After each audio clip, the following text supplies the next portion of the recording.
Hello everybody, welcome to another forecast video from WeatherCastUSA. Happy Monday to everyone, getting back to work and school this week. And to start the work week, we do have an increased chance of severe weather in the Ohio Valley and pushing into the mid-Atlantic overnight tonight into early Tuesday morning. So I do want to take a quick look here at the Ohio Valley and break down that severe weather threat later this afternoon. Because it's this afternoon, we can look at the high-resolution, shorter-term HRRR model, and we can see the convection here upscaling as we get into especially late afternoon here in the Ohio Valley, especially areas around Cincinnati, northern Kentucky. That's likely where we're going to see some of those storms start to fire, maybe southeast Indiana. And then we'll watch those storms develop, upscale, and push into areas here in southern Ohio, West Virginia, eastern Kentucky, and then overnight into areas here in northern Virginia and also the mid-Atlantic around Washington, D.C. So take a look at the model here as we put it into motion again. We can see those storms upscale very quickly. I think this early evening time frame here is the best chance we have for any tornadic potential, and that would be extreme southern Ohio, extreme western West Virginia, and also parts of northeast Kentucky. I think have the best chance at any quick, brief tornado spin up. As we continue to put the product into motion here, we can see more of a linear cluster of thunderstorms developing here as this works away across the Appalachians into parts of northern Virginia and also into the mid-Atlantic overnight.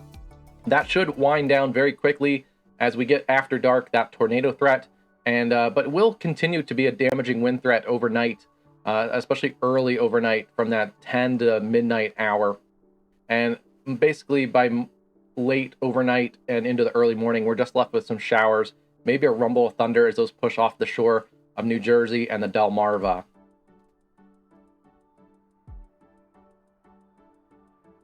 Here's a look at the temperatures today. We can see a quick warm up out ahead of this system into the 70s here in Ohio, West Virginia, Kentucky, pushing 80 here in southern Virginia, even maybe up towards the Richmond area later today. But then we see here that cold front comes in and the temperatures slam back down. A pretty brisk overnight into the 40s here in western Pennsylvania, Ohio, even some 30s showing up in southern lower Michigan. And then that's going to continue tomorrow to be and into Wednesday. That tomorrow and Wednesday are going to be days that the Northeast averages 10 to 15 degrees below average temperatures for highs. We could even see a little snow in the snow belts around the Great Lakes. So just another hit of winter kind of holding on here in the Northeast especially. And then by the middle to late week, we can start to see that gradual warm up as temperatures will rebound by Easter weekend, especially by Friday and going into Saturday. We can see those 70s starting to show up again, especially in the lower Great Lakes and into the mid-Atlantic. So taking a look here at the jet stream here, the 500 millibar height, we can see that this little clipper system kind of deepens here as it moves into the Ohio Valley, into the southern Great Lakes. And that's what's going to increase that chance at severe weather. It is a positively tilted trough, so that isn't the most conducive to severe weather.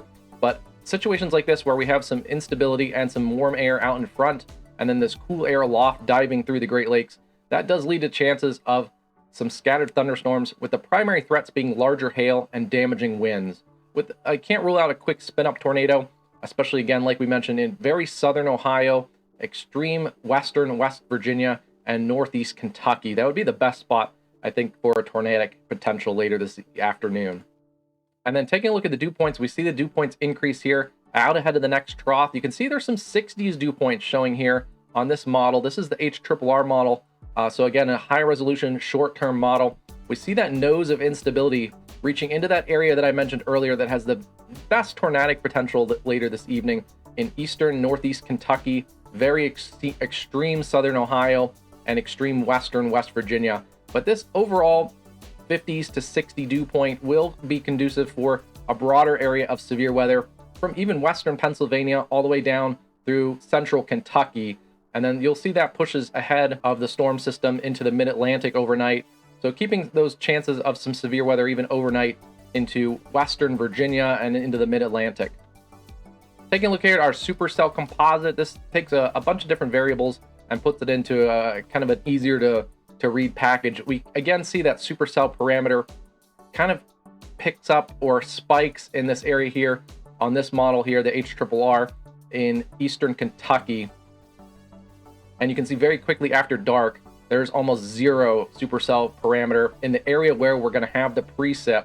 So that really also just is another indication that after a brief window when these storms fire here in the late afternoon, early evening, this is really going to be a pretty quick hit as they upscale. They have a chance to have some supercellular components, but then very quickly as the linear mode takes over, we'll see that damaging wind threat and hail threat continue through the evening.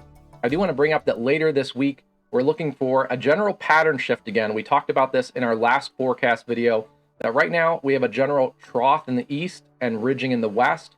By late this week, late Thursday, and especially into Friday and Saturday, we see that reversal here. We see the troughing in the west with low pressure developing in the west and high pressure on the east coast.